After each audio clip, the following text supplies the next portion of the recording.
Olá, boa noite a todos. Sejam bem-vindos ao BPK2B. Primeiramente, eu gostaria de pedir para as empresas residentes se identificarem para ficar mais fácil para compilarmos os dados da presença das empresas residentes. Então, eu também comunico que a nossa transmissão não terá tradução simultânea hoje. Então, o objetivo do nosso programa BPK2B é proporcionar mentorias coletivas para auxiliar os empreendedores em demandas reais nos seus negócios.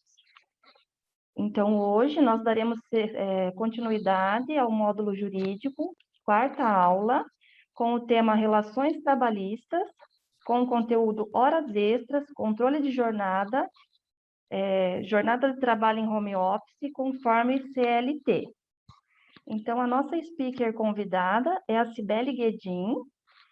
Cibele é advogada, bacharel em Direito, especialista em Direito do Processo do Trabalho na Univel e também uma especialização em Direito Empresarial e Tributário.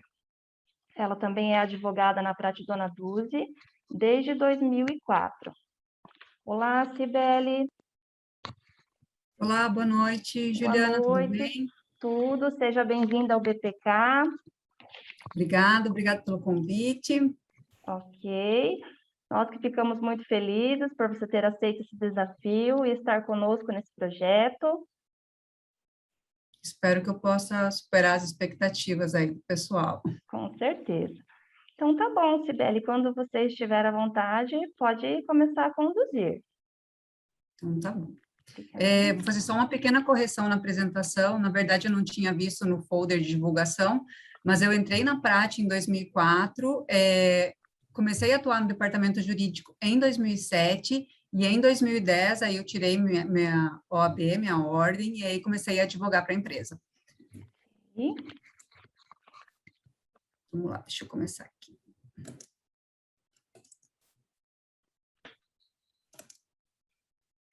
Então, boa noite a todos, boa noite a todas, sejam muito bem-vindos. É um assunto um pouco chato, a gente fala bastante de legislação, muitos artigos, mas faz parte da apresentação, então a gente falar um pouquinho das leis, tá? Podem ir anotando suas perguntas, se quiserem abrir as câmeras também, para a gente poder conversar, sem problema nenhum, fiquem bem à vontade. Então, vamos lá, jornada de trabalho. A partir da Revolução Industrial, que a gente estudou lá na sexta, sétima série, começou a haver muita demanda, assim, por melhores condições de trabalho. Então, a fixação de uma jornada máxima, hoje já prevista na nossa Constituição, foi uma das maiores conquistas dos trabalhadores. No Brasil, a industrialização começou lá por volta do início do século XX. Então, a partir desse momento, foram criados os sindicatos, as horas de trabalho naquela época eram regulamentados por cada fábrica. Então, assim, os trabalhadores costumavam ficar 14, 18 horas por dia em trabalho, que era bastante desgastante, muitos acidentes de trabalho, porque vocês pensem, a gente hoje não aguenta ficar mais de 10 horas trabalhando. Imagine naquela época, num trabalho manual, carregando peso, totalmente exaustivo. Então, nessa época, foi criados os primeiros sindicatos, as primeiras greves também começaram a surgir, e a principal reivindicação dos trabalhadores era a restrição da duração do trabalho. Não sei se vocês têm conhecimento, mas hoje o pedido de horas extras é líder no ranking da Justiça do Trabalho. Na prática, eu trouxe só a título exemplificativo para vocês terem conhecimento, nós temos hoje 118 processos trabalhistas ativos. Pelo número de funcionários que nós temos, em torno de 4.500, são poucos processos. A gente pode dizer que é uma empresa que está bem estruturada, possui toda a documentação em dia, então a gente consegue, muitas vezes, ter procedência ali nos processos trabalhistas. Só desses 118, 68 contém pedido de horas extras, então mais de metade tem pedido de horas extras, é um pedido praxe numa ação trabalhista. A previsão legal das horas, então nós temos lá no artigo 7º da Constituição Federal, que prevê uma duração de 8 horas de trabalho diárias e 44 semanais, facultada a prorrogação ou a redução via acordo coletivo de trabalho, através do banco de horas. Ela prevê também um descanso preferencialmente aos domingos e as horas extras pagas com um adicional de no mínimo 50%.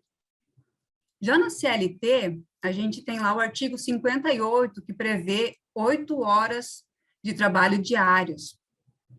Aí, o parágrafo 1º, ele fala que a variação no ponto, não sei se as empresas de vocês possuem ou não ponto eletrônico ou algum tipo de controle de jornada, mas se você tiver um ponto eletrônico, a variação de 5 e 10, limitada a 10 minutos diários, ela não conta como jornada extraordinária. Então, eu não pago, mas eu também não desconto do empregado. O tempo de deslocamento também, entre o local, entre a residência e o local de trabalho, também não é computado na jornada.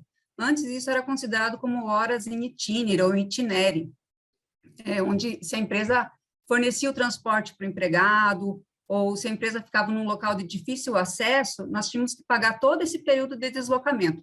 Hoje, com a reforma trabalhista, lá em 2017, não é mais possível. Então, o empregado não pode mais pleitear essas horas de deslocamento. O artigo 59 da CLT traz que o empregado pode fazer até 2 horas extras por dia, também prevendo um acréscimo de 50% sobre a hora normal. Esse acréscimo de 50%, ele pode ter um percentual diferenciado num acordo coletivo de trabalho, numa convenção coletiva. Pode ser 60%, 70% para as 2 primeiras horas e 100% para as demais horas extras que forem realizadas. Então, tudo depende da negociação realizada com o sindicato. Também é possível a gente firmar um acordo de banco de horas. Nesse acordo de banco de horas, a limitação é de 10 horas diárias, mas isso não quer dizer que se eu tiver, por exemplo, uma jornada de 7 horas por dia, que eu vá poder chegar às 10 horas. Eu tenho que respeitar ou as 2 horas diárias ou a 10ª. Então, por exemplo, numa jornada de 7 horas diárias, eu posso chegar até 9 horas de trabalho. Agora, se eu tenho uma jornada de 8 horas diárias, eu posso chegar até 10 horas de trabalho. O banco de horas pode ser firmado via acordo coletivo de trabalho entre a empresa e o sindicato da categoria profissional ou via convenção coletiva, nesses 2 primeiros casos, com duração de 1 ano, e se eu fizer empresa com o meu empregado, eu posso fazer um documento, um acordo de banco de horas individual. Então, é só entre mim, empresa, e o empregado, e esse tem duração de 6 meses. Então, se eu fizer lá o banco de horas com o meu empregado de 6 meses, de 1 de janeiro a 30 de junho, e eu cheguei lá no dia 30 de junho, eu computei que ele tem 5 horas para receber, eu vou ter que pagar essas 5 horas para ele com um acréscimo de 50%. Agora, se eu ajustei com ele lá no acordo individual, que se ele ficasse me devendo horas, por exemplo, ele precisou tirar uma folga e não conseguiu fazer a compensação de todas essas horas. Então, se eu ajustei no acordo individual, que ele teria que me pagar essas horas se ele ficasse devendo, eu posso descontar do próximo salário essas 5 horas extras. Da mesma forma, se eu tiver esse ajuste no acordo coletivo de trabalho, na convenção coletiva, eu posso, aliás, o pagamento ele é obrigatório, né, e o desconto aí precisa ser ajustado. O artigo 59B é uma inovação da reforma trabalhista, lá em 2017. O que acontecia antes? Se eu tinha horas extras habituais, o meu banco de horas era invalidado. Hoje, isso não acontece mais. Então, ele pode fazer uma hora extra todos os dias, que, a princípio, não é para ser invalidado, mas alguns juízes, vocês sabem como é que eles não praticam o que está exatamente na lei e podem entender que sim, que eu vou invalidar esse banco de horas, porque era uma jornada muito exaustiva para o meu empregado. Alguns outros pontos que podem também invalidar meu banco de horas. O ponto britânico, que é aquele ponto que tem marcações idênticas todos os dias, por exemplo, 8 às 12, das 13 às 18. Se eu tenho essa marcação todos os dias, o banco de horas é desconsiderado, tá? jornada superior a 2 horas ou 10 horas, a ausência de informação para o empregado tem que saber quantas horas ele fez naquele mês, quais os horários que ele trabalhou, e a ausência de formalização também, via CT, CCT ou acordo individual. Os empregados que não possuem controle de jornada, mas isso tem que estar expressamente previsto também lá no contrato de trabalho, anotação na carteira de trabalho. Atividade externa incompatível com o controle de jornada. O que é isso? Quando eu tenho, por exemplo, um vendedor e eu não consigo controlar em que local que ele está, o que ele está fazendo, se ele está, de fato, trabalhando para mim, ou está resolvendo alguma atividade de cunho particular. Hoje, essa atividade externa, ela é bem controvertida na Justiça do Trabalho. Por quê? Porque a gente tem muitos meios de fiscalização eletrônicos que é possível verificar aonde ele está, o que ele está fazendo. Por exemplo, eu forneço um celular, eu forneço um tablet, eu deixo o GPS ativo. Então, é bastante controvertida essa questão da atividade externa e a incompatibilidade com o controle de jornada. Nós temos muitos representantes comerciais que interpõem ação pedindo vínculo, horas extras, e algumas a gente acaba perdendo justamente por esse motivo, porque eu teria meios de fazer esse controle de jornada. Os gerentes, que têm um efetivo cargo de confiança, que é aqueles que se fazem substituir pelo empregador, que podem demitir, que podem contratar, que podem fazer um reajuste de salário, aplicar penalidade. Então, essas pessoas que estão classificadas como gerentes, que têm esse poder de mando e gestão, e que recebam uma remuneração superior de 40% do seu salário básico, elas também não possuem marcação de ponto. E a novidade ali com a reforma trabalhista em 2017, que é o teletrabalho. O pessoal em teletrabalho também não possui controle de jornada.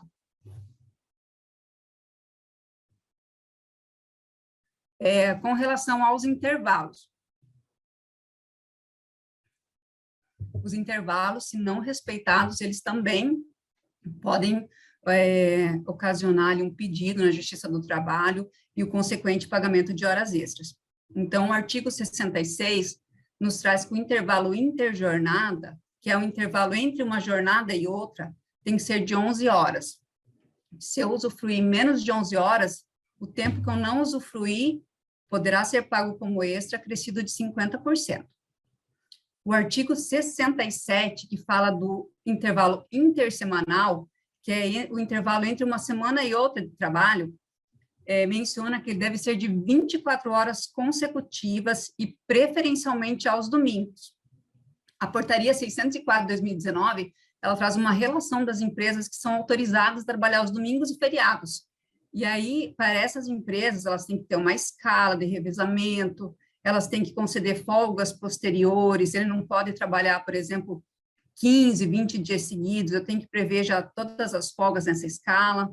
Um domingo por mês, pelo menos, eles não podem trabalhar, eles têm que ficar com a família, é garantido isso para o trabalhador.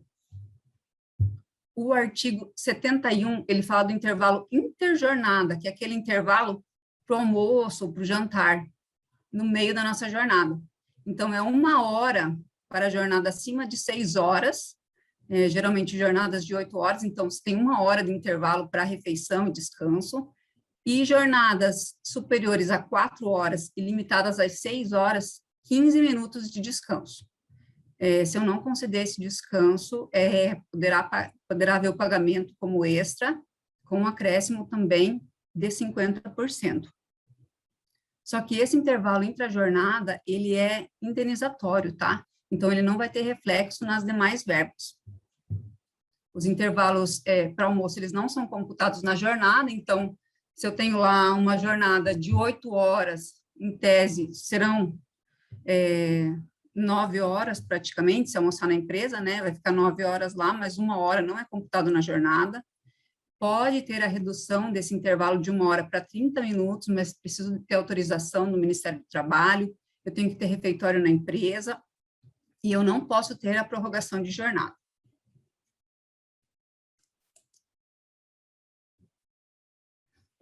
a compensação semanal, que é aquela compensação do sábado. Ah, eu quero que o meu empregado não trabalhe no sábado, porque eu acho que ele merece lá ter 2 dias de descanso no final de semana. Também é possível, eu posso fazer um acordo individual com ele por escrito, ele tem que assinar. Também posso ter essa previsão em acordo coletivo de trabalho ou convenção coletiva de trabalho.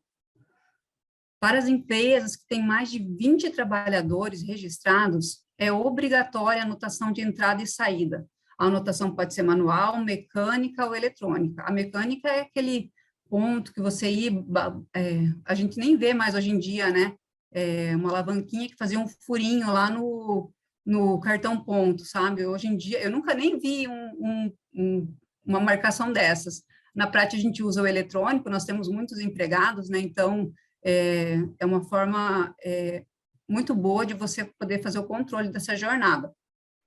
Mesmo que você tenha menos de 20 trabalhadores, eu acho que é importante a gente fazer esse controle, porque o que vai acontecer? Ele vai entrar com uma ação contra a sua empresa e vai dizer que trabalhava das 7 da manhã às 8 horas da noite.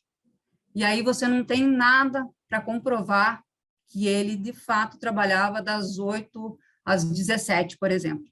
E aí vai ficar muito no critério subjetivo da testemunha. Então, dependendo da testemunha que você levar, ou da testemunha que ele levar, dependendo do grau de nervosismo dessa testemunha, pode ser que você perca essa ação e tenha que pagar umas horas extras que não seriam devidas.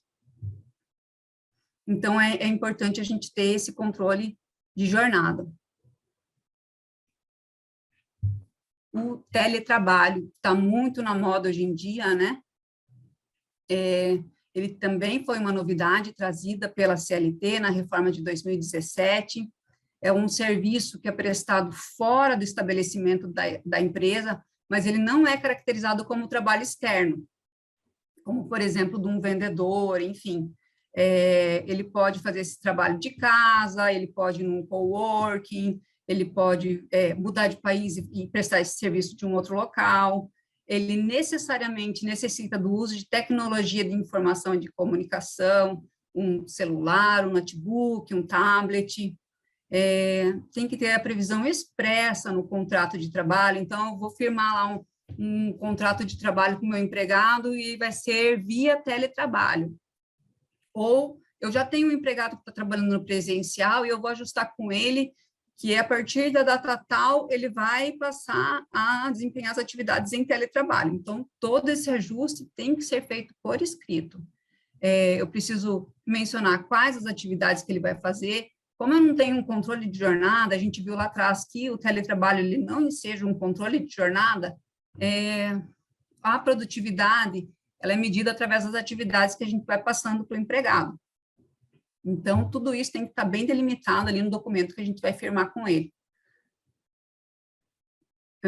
A alteração do regime presencial para o teletrabalho necessita da concordância tanto do empregado quanto do empregador, e já a alteração do regime de teletrabalho para o presencial pode haver só a determinação do empregador, mas ele precisa avisar o empregado com 15 dias de antecedência para que ele possa se programar para fazer esse retorno presencial. Eu preciso também, lá no contrato de trabalho, já prever como é que vai ser o fornecimento das ferramentas de trabalho.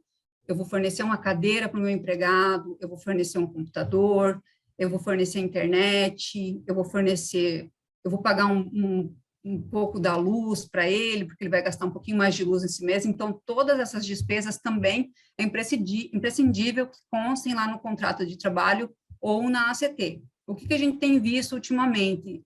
As empresas fazem um acordo com o sindicato e já prevêem, por exemplo, um valor X de indenização pelo uso da internet, pelo uso da residência, pelo uso da luz. Então, você pode ajustar com o sindicato um pagamento, por exemplo, de R$ 150 mensais, que serão pagos de forma indenizatória, não vão integrar nenhum tipo de verba trabalhista, caso ele venha reclamar isso futuramente. Ou você pode fazer o ajuste já diretamente com o empregado. Se ele não for utilizar nada mais da internet que ele já tem contratada para a residência dele, então vocês podem ajustar que vocês não pagariam nenhum valor nesse sentido, pagariam só algum valor a título de luz, enfim. Mas todos esses ajustes precisam estar devidamente descritos no contrato ou no acordo coletivo de trabalho.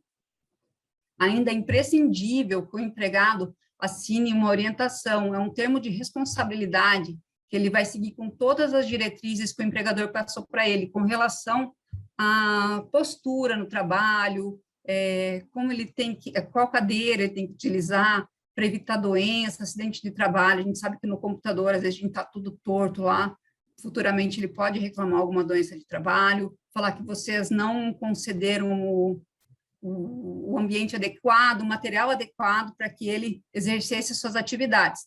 Então, tudo isso precisa estar bem delimitado lá no acordo, no contrato de trabalho ou no termo aditivo ao contrato de trabalho, quando for firmado com o empregado.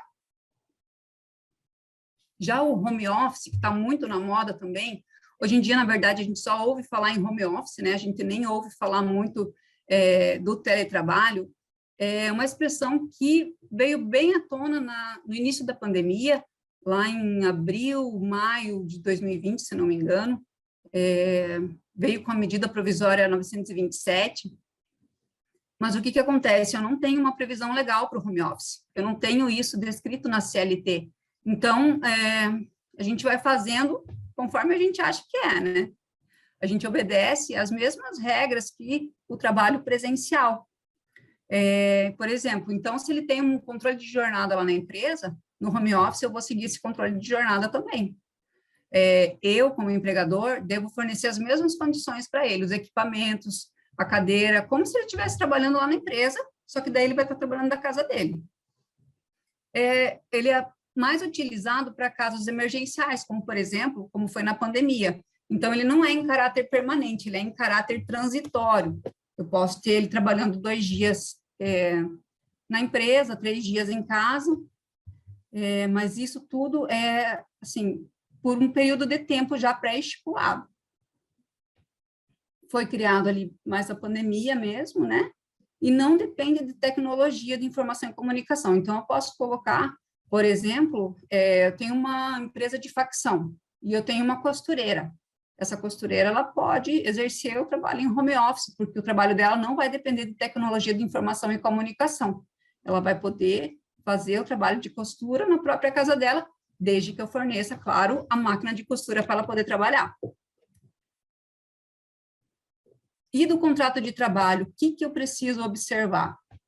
Eu tenho que colocar o horário certinho que ele vai trabalhar, eu tenho que ter essa previsão descrita lá no contrato de trabalho, eu tenho que respeitar os intervalos, aqueles que a gente comentou lá atrás, intrajornada, interjornada, o intersemanal. Se eu não respeitar esses intervalos, eles podem ser pagos como extra.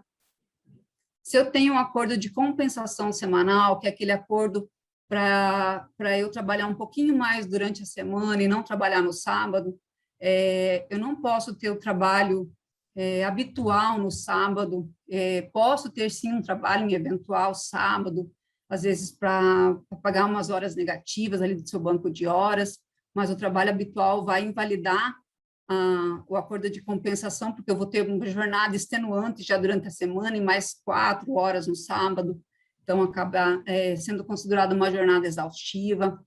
Eu tenho que observar ali os requisitos do banco de horas, né, para que eu não tenha uma invalidação na Justiça do Trabalho, eu tenho que pagar todas essas horas extras de novo.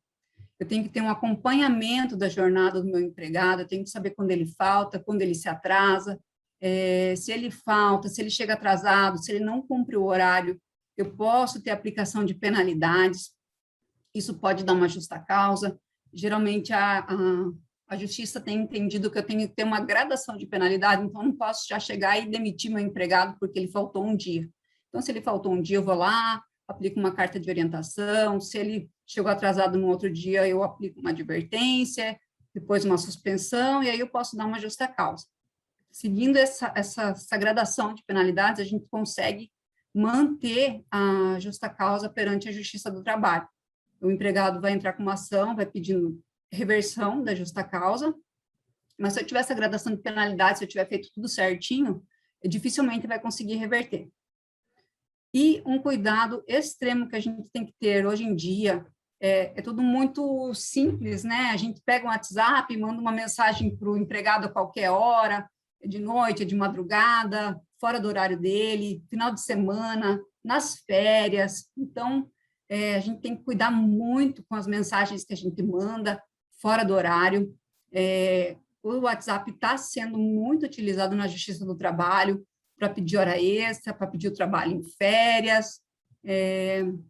Os e-mails também, se ele tem liberação de e-mail, de acesso ao e-mail fora da empresa, ele pode mandar e-mails, por exemplo, 10 horas da noite, depois entrar com uma ação, juntar esse e-mail e falar, olha aqui, a comprovação de que eu estava trabalhando até 10 horas da noite.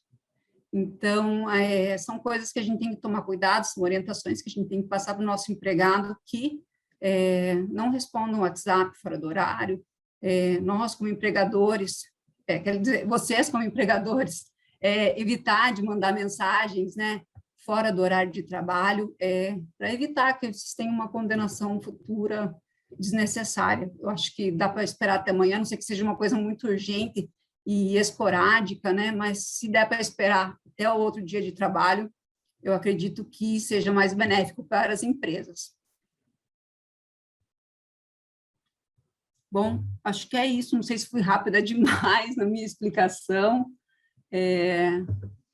mas era isso que eu preparei para vocês hoje. E agora podemos tirar as dúvidas, se vocês tiverem alguma dúvida. Muito bom, Cibele, parabéns pela apresentação. Nós já temos aqui algumas manifestações no chat. Então, a primeira pergunta ela é do Gessé, da Caminhangol. Ele questiona se o home office não é somente um nome diferente de teletrabalho. Não, não é um nome diferente.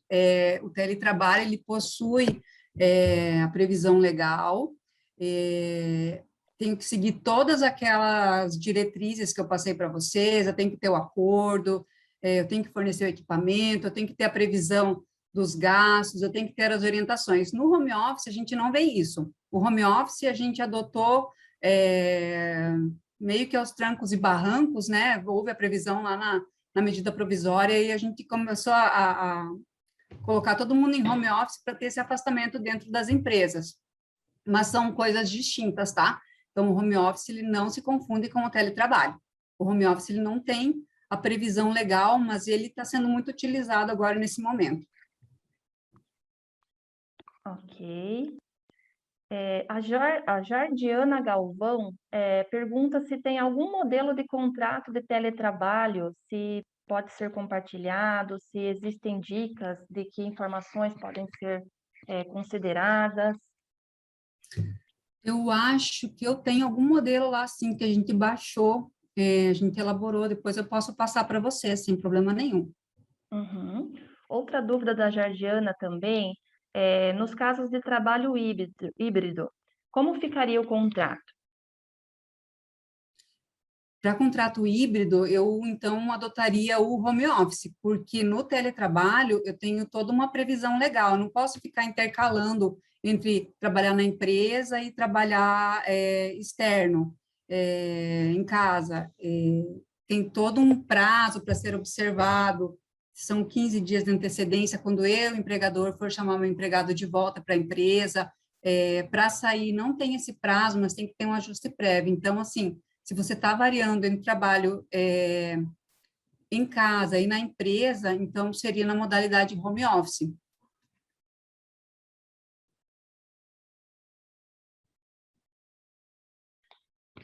Ok.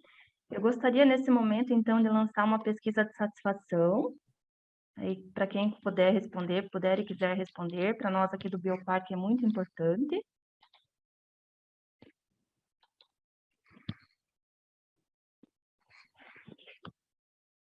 Gostaria de dizer também que a aula vai ficar salva no canal do Bioparque, no YouTube. E nós temos também mais uma pergunta, que é do Felipe Castro, da BioSummer, que ele colocou um exemplo, caso ele queira contratar uma pessoa para fazer uma tarefa definida num determinado tempo, por exemplo, encher 1000 caixas. Isso é um contrato de prestação de serviços? Tem que ter controle de horário? Pode ser caracterizado como um contrato de prestação de serviço, sim. Mas aí, nesse caso, eu vou ter que estipular um prazo para ele me entregar esse serviço, né? Uma multa, uma eventual multa para ele, caso ele não consiga cumprir esse prazo. É, preferencialmente que seja com uma empresa, esse contrato de prestação de serviços. Acontece de prestadores de serviço entrarem com ações requerendo vínculo de emprego. Então, assim, se você tem uma contratação muito corriqueira da mesma pessoa para a mesma atividade, e você tem ali uma certa cobrança um pouco mais incisiva com relação a esse trabalho, pode, então, ser caracterizado uma relação de trabalho. Então, assim, tomar bastante cuidado, deixar as cláusulas bem definidas no contrato de prestação, até inserir uma cláusula que não possui vínculo de emprego, a atividade não possui vínculo de emprego, mas pode ser firmado, sim, um contrato de prestação de serviços.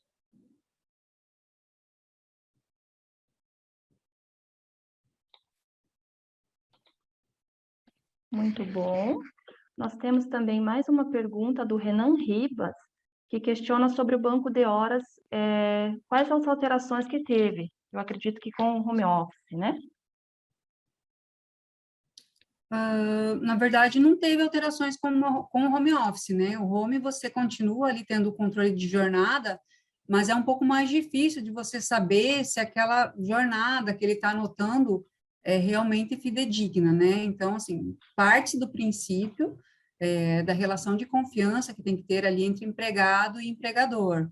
Então, você confia naquela marcação que o empregado está te passando. E aí você só faz esse lançamento aí para controle de banco de horas.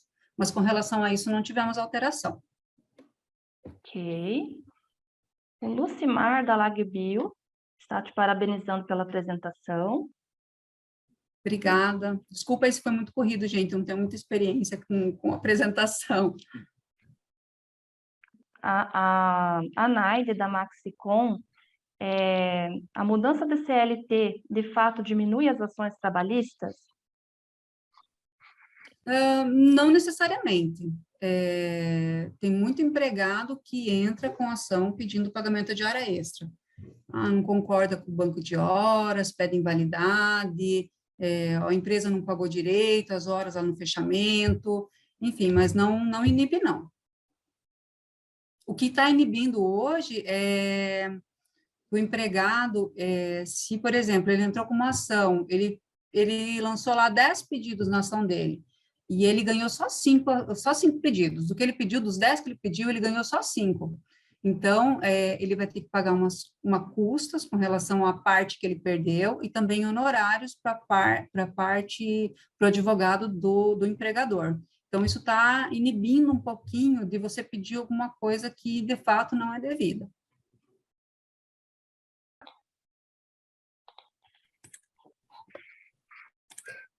Beli, aproveitando ali que você falou da questão das custas, enfim, hoje nos processos, enfim, como que está hoje na Justiça do Trabalho?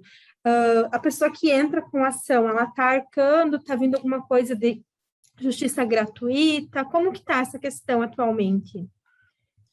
Geralmente eles pedem justiça gratuita. É um pedido também muito comum, todos eles pedem e cabe ao advogado ali, quando está fazendo a contestação, achar algum indício de que ele não faz jus a esse benefício. Se eu conseguir comprovar, por exemplo, ele saiu lá da minha empresa, mas ele já está trabalhando em outro lugar e ele está recebendo acima de 40% do teto do INSS. Então, se eu conseguir demonstrar esse requisito, a justiça gratuita pode não ser concedida numa sentença. Então, aí ele seria obrigado ao pagamento das custas e honorários da parte que ele perder.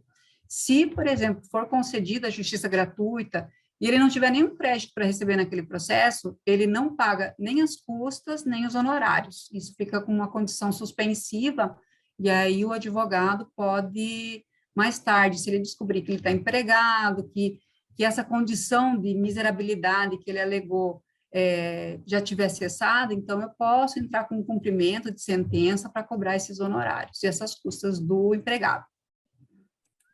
Legal, mas daí cabe ao advogado ali, à empresa, né, fazer essa pesquisa Isso, para realmente apontar isso no processo, né? isso mesmo. Legal. Ok, agora nós temos mais uma solicitação da Maria, que quer fazer uma pergunta. Deixa eu liberar aqui.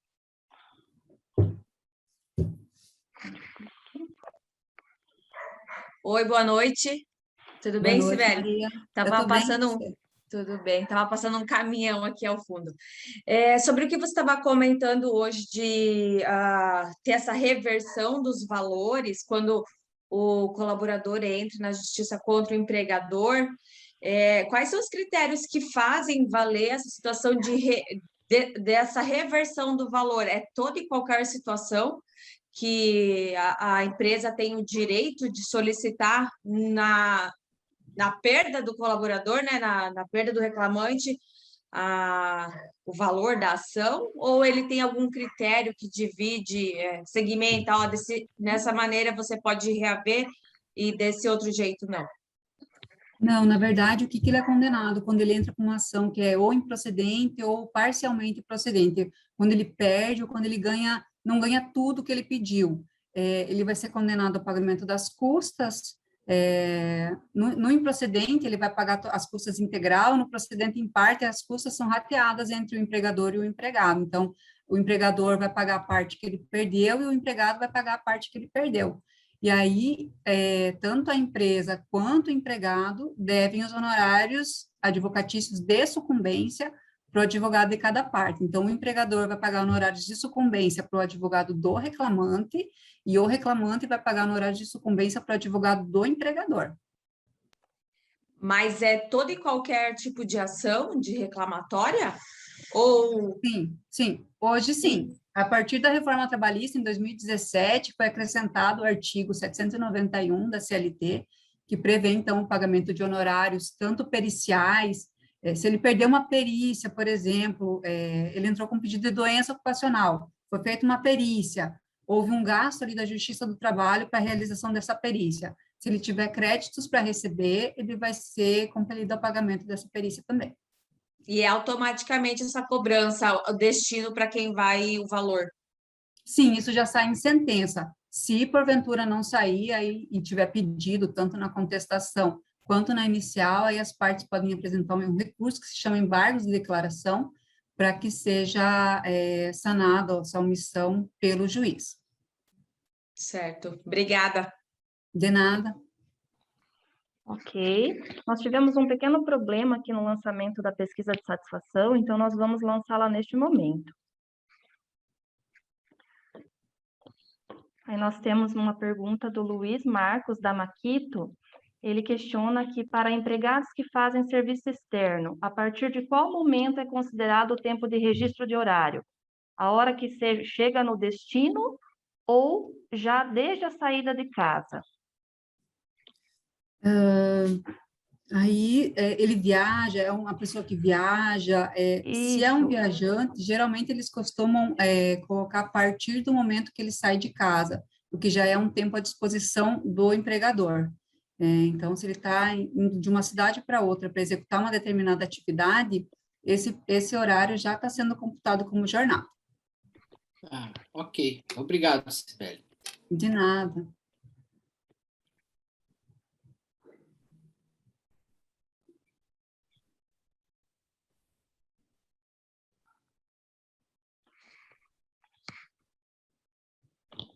Então, eu gostaria de falar das próximas aulas do módulo do jurídico. No dia 6/9, nós teremos continuidade das relações trabalhistas. No dia 13/9, nós iniciamos com legislação tributária 1. No dia 20/9, nós teremos legislação tributária 2.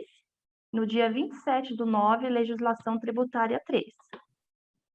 Aí, caso mais alguém deseja perguntar, de repente, algo que não tenha sido abordado pela speaker, podem ficar à vontade.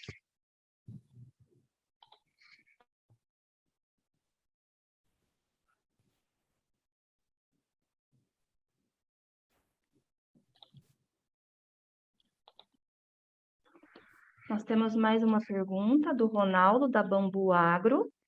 Contratos terceirizados com prestadores MEI, como funcionaria? Um contrato de prestação de serviços. Não é proibida a terceirização, eu posso firmar contrato de prestação de serviços, mas eu tenho que cuidar com o que vai descaracterizar ali o meu contrato de prestação de serviços? É uma eventual subordinação. Então, se eu sou uma pessoa que fico lá em cima do cara, você não fez isso, você tem que me entregar, se eu tenho cobranças muito incisivas, talvez esse contrato de prestação de serviço possa ser descaracterizado e ser considerado como um contrato de trabalho. Então, é esses cuidados que a gente tem que tomar. A gente está contratando uma pessoa autônoma para executar determinada atividade. Eu tenho que deixar isso bem previsto lá no meu contrato que eu vou fazer com eles. De preferência, fazer um contrato escrito, né? Porque aí eu já tenho uma prova para apresentar numa eventual reclamação trabalhista.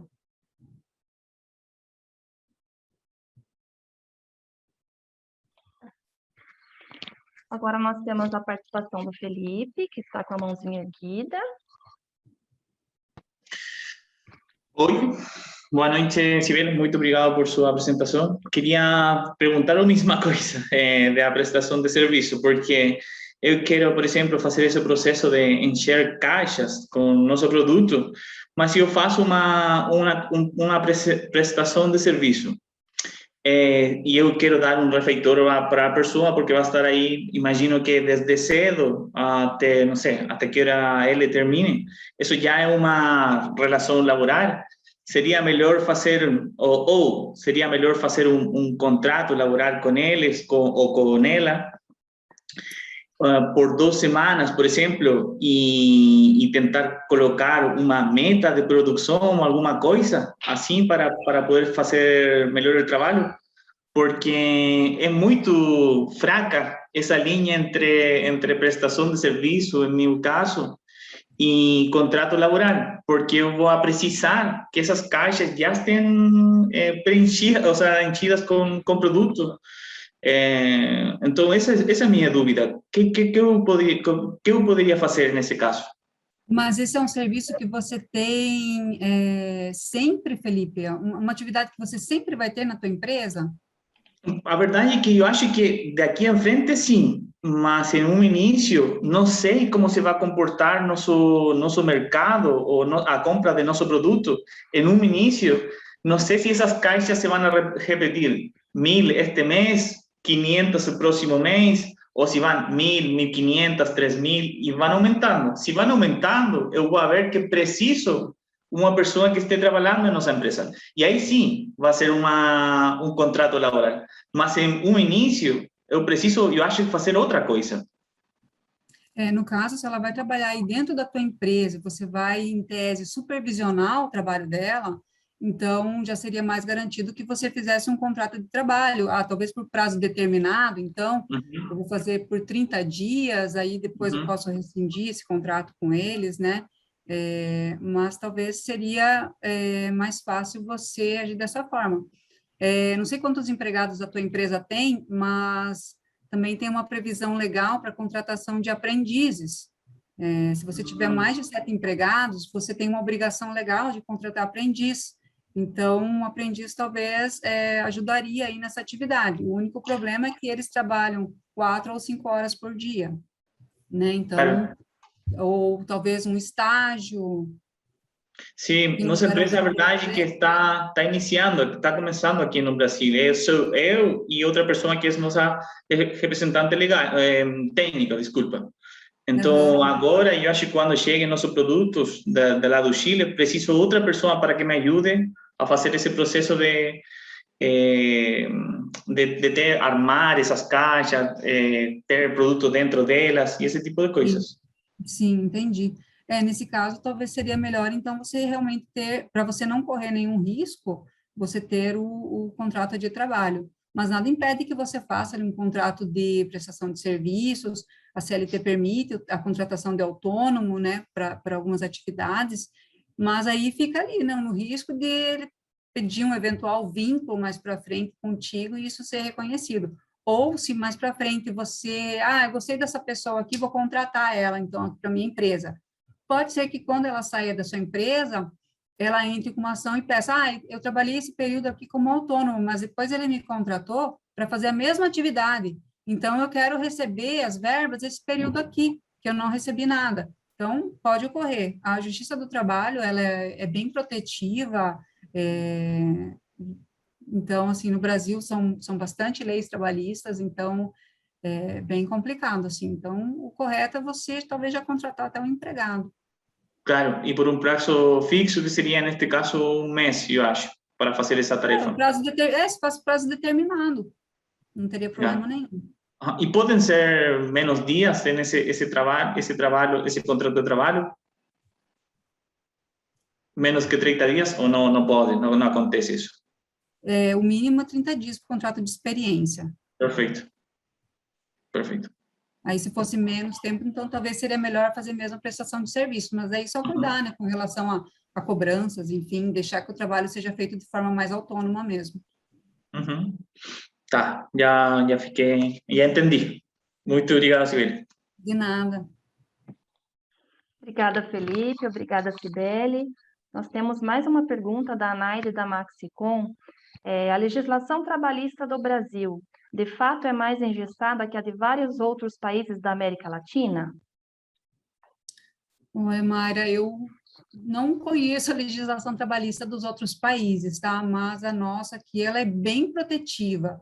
A gente até brinca que, dependendo da turma que cair em grau recursal, o processo está perdido. Então, costuma ser bem protetiva, sim, tá? Do Brasil. Dos outros países, infelizmente, eu não sei te responder como é que funciona.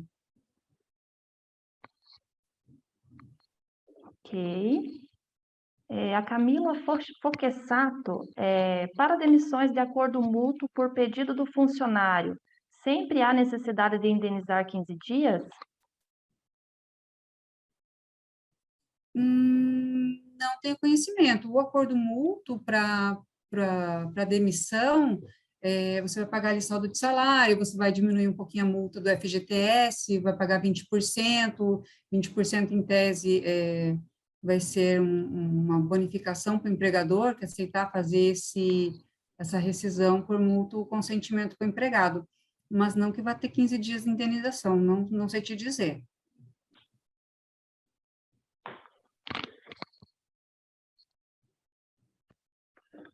Aí o Emerson, da Transform Tech, quer saber como funciona o contrato de trabalho em tempo parcial pela nova reforma trabalhista.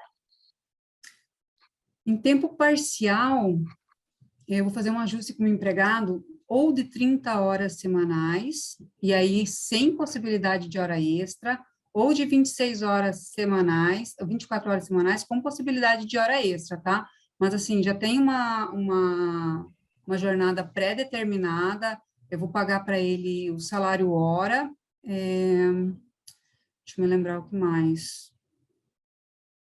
Eu esqueci de colocar, né, na apresentação, trabalho parcial. Mas, geralmente, é isso, ele tem, acho que é um artigo só da CLT que está mencionando sobre o trabalho parcial, ele também foi uma inovação ali pela reforma trabalhista de 2017, mas eu tenho essa possibilidade, sim. Ok. A Maria pretende fazer uma pergunta.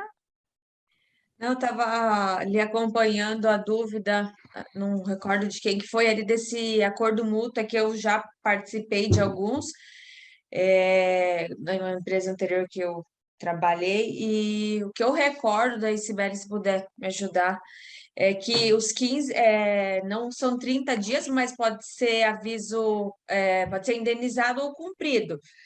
Mas sim, Você está falando do aviso prévio. Uhum. Isso, 15 dias do aviso prévio, sim. Porque aí você eles divide no meio, né? Uhum. ficou isso como definição do acordo mútuo, pelo que eu recordo. Sim, é isso mesmo. Desculpa.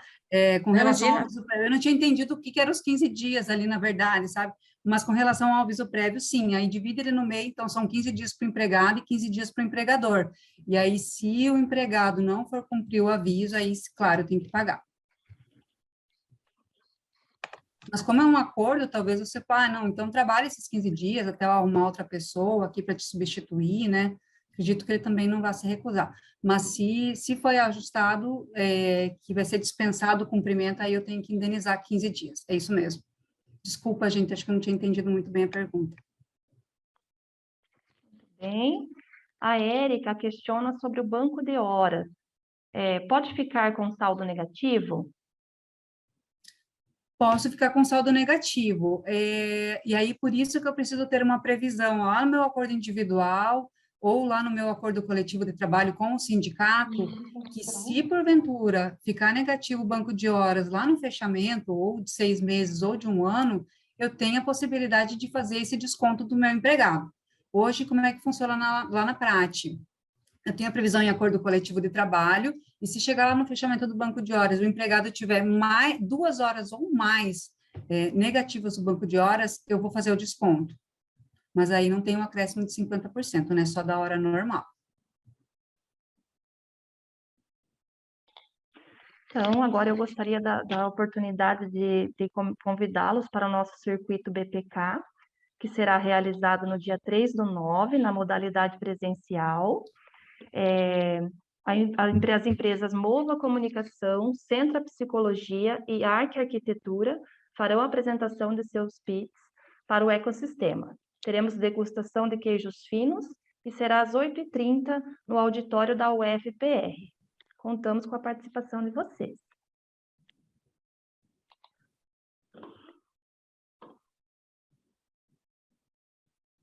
Aí o Felipe Castro pergunta se poderiam disponibilizar contratos tipo prestação de serviço, contrato laboral e outros que existam no Brasil para que eles possam adaptar à realidade da empresa.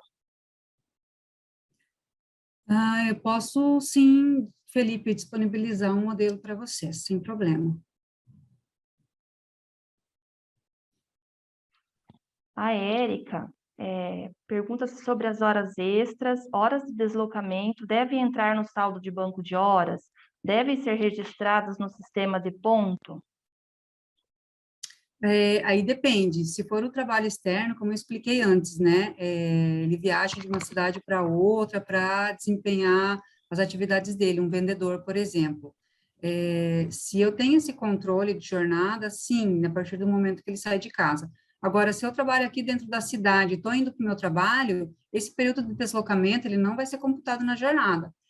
Até mesmo o período que ele está ali dentro da empresa, por exemplo, ele passou na catraca da empresa e está indo até o relógio ponto para registrar ou até o local de trabalho. Esse período que ele entrou na empresa e que ele está se deslocando até o posto de trabalho, não vai ser computado na jornada. Ok. O Nicolas Daledrio, nós temos que ter pessoal técnico para conformar a empresa de fornecedora de internet, mas por enquanto é só para tirar a autorização. É possível ter essa pessoa contratada só para alguns meses? Sim, eu posso fazer um contrato com prazo determinado.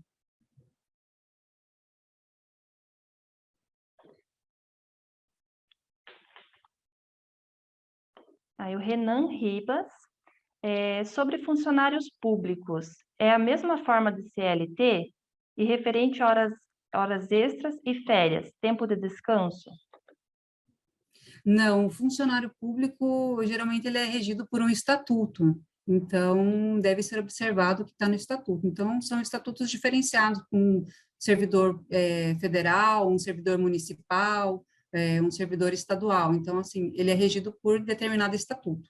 Aí, eu não sei te dizer como é que funciona para eles, porque a gente cuida só de empregado CLT e trabalhador autônomo, não temos nada, nenhuma relação com estatutários. Muito bom. Aí quem desejar e quiser abrir as câmeras, fazer perguntas. Gostaria de reforçar também que a Cibele, ela é mentora do Bioparque. Caso alguma empresa tenha alguma necessidade específica, queira agendar com ela.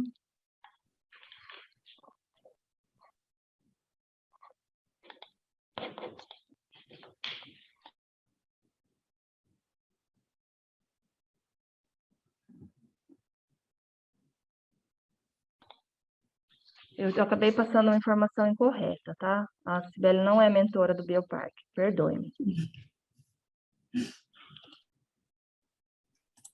Ainda não é, né, Cibele? Mas se tiver demanda, enfim, a gente pode conversar, né? A Maria já está fazendo Podemos auxiliar, com sem a problema carinha ali que nenhum. sim. Então, o pessoal que tiver demandas, enfim, podem estar solicitando, né? Que daí depois a gente conversa com a Cibele para negociar o contrato de mentoria também, né, Cibele? Com certeza, eu vou deixar meu e-mail aqui no final. Qualquer dúvida que vocês tiverem, algum problema que vocês tenham aí, ou se quiserem solicitar, alguém pediu um modelo, né, de contrato de prestação de serviço, teletrabalho, talvez um acordo individual de banco de horas, compensação de jornada, eu posso enviar para vocês sem problema nenhum.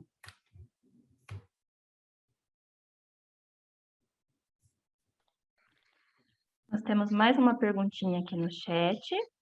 Como seria, da Jardiana Galvão, como seria o caso de demitir uma funcionária e depois descobrir que ela estava grávida? Nesse caso, se você descobriu a tempo, antes de nascer a criança, o ideal é que você faça a reintegração dessa funcionária. Ou, por exemplo, eu demiti ela e uma semana depois ela veio me dizer que ela estava grávida. Então, geralmente, eu tenho que fazer a reintegração dessa funcionária. O que acontece? Engravidou no aviso prévio, o aviso prévio era indenizado, eu tenho que trazer essa empregada de volta. Agora, se eu conseguir demonstrar, talvez, que ela engravidou após a expiração do aviso prévio, então ela não teria direito nem à reintegração e nem a uma eventual indenização ali pelo período estável. O período estável dura desde a confirmação da gestação até 120 dias após o parto. Então, é um período bem longo que eu vou ter que pagar, dependendo do salário, acaba saindo uma conta bem alta aí no final.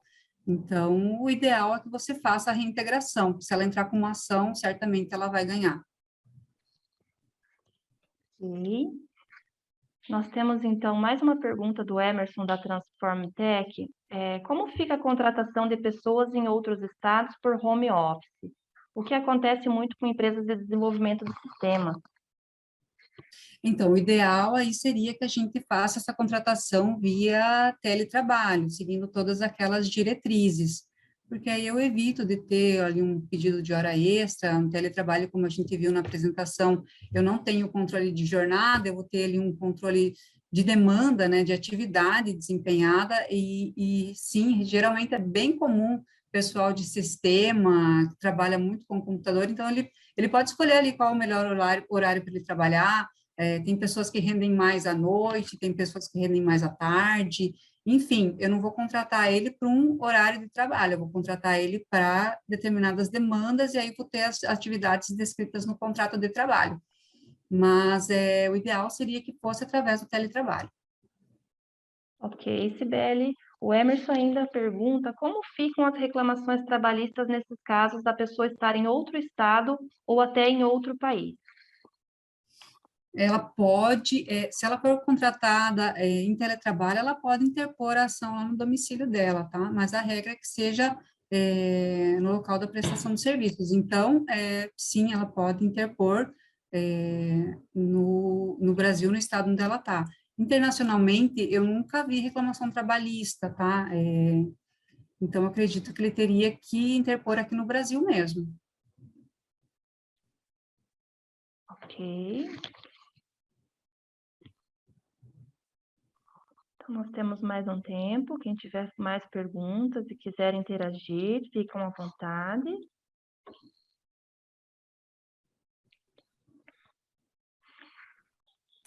O Luiz, da Perceptron, pergunta se a lei laboral é similar em todos os estados do Brasil? Ela é a mesma para todo mundo.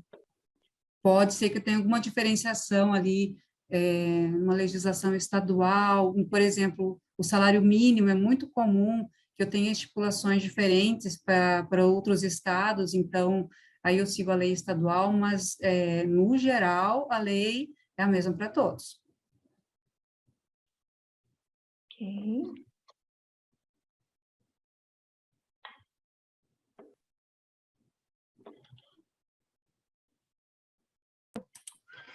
Sibeli, eu tenho uma perguntinha aqui. Depois que o colaborador sai da empresa, enfim, se ele for entrar com uma reclamatória trabalhista, quanto tempo que ele tem para fazer o ingresso da ação e quanto tempo para trás que ele pode cobrar da empresa? Ele tem até 2 anos para entrar com uma ação trabalhista, e ele pode cobrar o crédito dos últimos 5 anos do contrato de trabalho.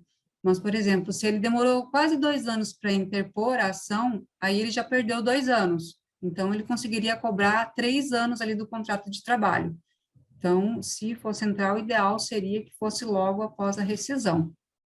Mas até 2 anos ele pode entrar com uma reclamatória trabalhista. Essa é a grande discussão no caso da gestante. A gente briga muito com relação a isso quando acontece lá com a gente, de que foi um abuso de direito, vamos assim dizer, porque ela esperou passar todo o período de estabilidade para só depois interpor uma ação. Então, ela não queria, de fato, ser reintegrada, ela só queria receber por esse período estável. Mas, no caso, eles usam esse argumento, que como ela tem 2 anos para interporação, não necessariamente que ela tem que entrar com ação pedindo a reintegração. E se ela entrar depois, por exemplo, já teve o bebê, por exemplo, passou um ano, ingressou com a ação, qual que é o efeito legal que tem de pagamento? Tem um risco da empresa ter que pagar, por exemplo, todo o período da gestação, um período de licença, como que é isso? Sim, vai pagar todo o período. Infelizmente, a nossa legislação permite que ela entre até depois do nascimento, isso não tem problema nenhum, por causa do tempo de prescrição de 2 anos. Então, a criança pode ter nascido e não vai inibir que a empresa tenha que efetuar o pagamento do período estável. Obrigada, Sibeli.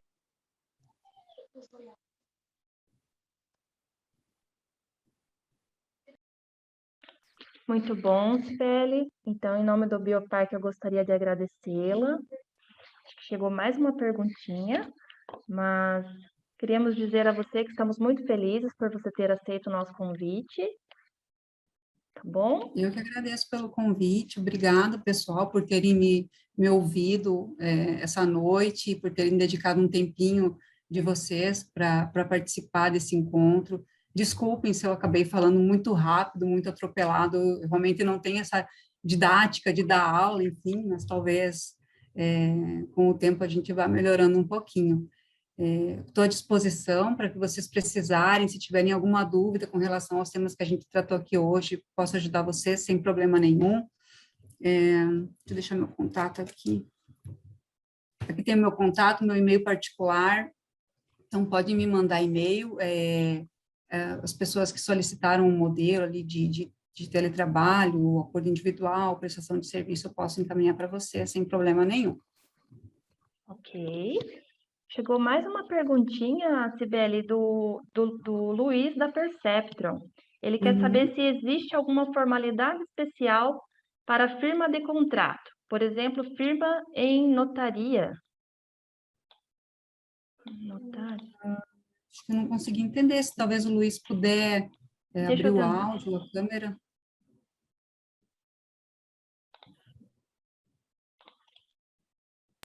Eu acredito que, Sibeli, Que notaria é cartório.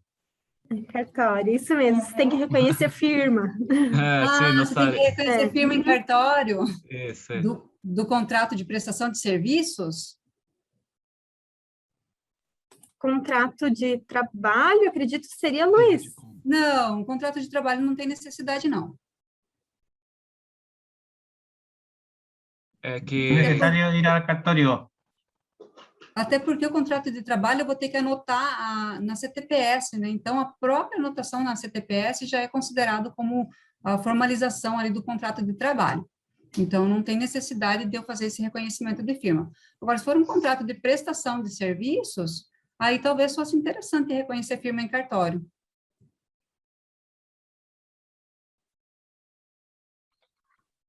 Muito bom.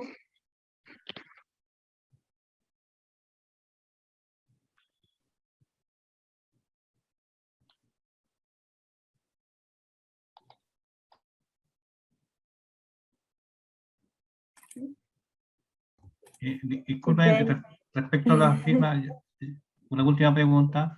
En el caso pode ficar à vontade, Luiz. sí, en el caso de firma, ¿acepta la firma electrónica? Assinatura eletrônica? Sí.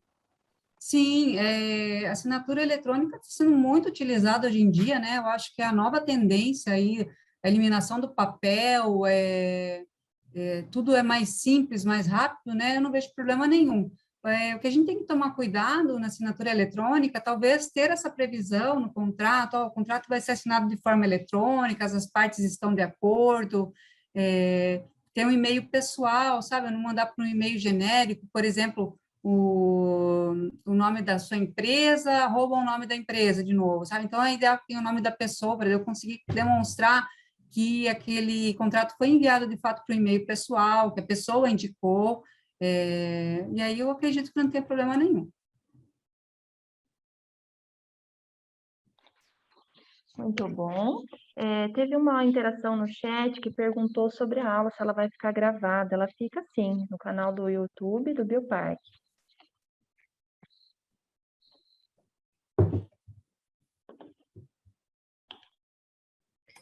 Eu recebi uma pergunta aqui no meu chat diretamente, não no da Gil, então eu vou ajudar, Gil, vou repassar ela aqui. Em casos de descumprimento da jornada por parte do colaborador, exemplo, realizar mais de 10 horas de trabalho no dia, posso aplicar uma penalidade para ele? Advertência, por exemplo? O ideal é que você comece com uma carta de orientação. Então, vou lá, faço uma orientação por escrito, geralmente é melhor, né, um feedback por escrito, falando que se porventura se repetir, eu posso aplicar algum tipo de penalidade, porque a falta, quer dizer, o trabalho em excesso pelo empregado vai gerar uma penalidade, na verdade, para a empresa, né? Se a empresa sofrer algum tipo de fiscalização do Ministério do Trabalho e Emprego, através dos auditores fiscais, ou se tiver alguma denúncia no Ministério Público do Trabalho, então a empresa pode ser compelida aí a assinar um TAC, pagar uma multa, se for interposta uma ação coletiva, uma ação civil pública, posso ser condenada em um pagamento de dano moral coletivo para os empregados da minha empresa. Então, assim, é ideal que eu tenha toda essa documentação, todo esse registro de que ele não fez porque eu pedi que ele fizesse mais de 10 horas, foi um descuido, enfim, mas é bom que eu tenha essas orientações e aplique alguma penalidade, enfim, para talvez eu ter uma chance de defesa perante os órgãos de proteção do trabalho. Sim, às vezes é complicado você aplicar, mas é uma forma da empresa se precaver no futuro, né? Isso. Porque nunca se sabe o dia de amanhã, hoje o colaborador é uma pessoa que está ali, enfim, mas depois a gente não sabe o que pode acontecer, né? E você vê muitos casos de entrar com reclamatória, a empresa estar certa, mas não ter provas, né, Sibeli? Isso, é importante que a gente tenha tudo documentado para quando chegar a hora eu poder demonstrar que eu fiz tudo certinho e que eu realmente não tenho nada para pagar a mais para o meu empregado.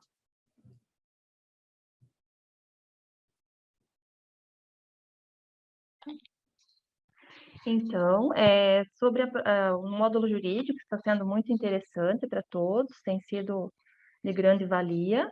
E gostaríamos de reforçar que a próxima aula, ela será bem interativa, porque terá estruturação de equipe de vendas, diferença de representante comercial, estrutura de vendedor interno, vendedor externo, remuneração, política de bonificação e indicadores, possíveis atrativos para cada modalidade, que essa parte das estruturações das equipes sempre é bem complexa, né? Mas também, caso vocês tenham mais alguma pergunta e queiram interagir com a Cibele, podem abrir as câmeras, quem quiser, quem puder, fiquem à vontade.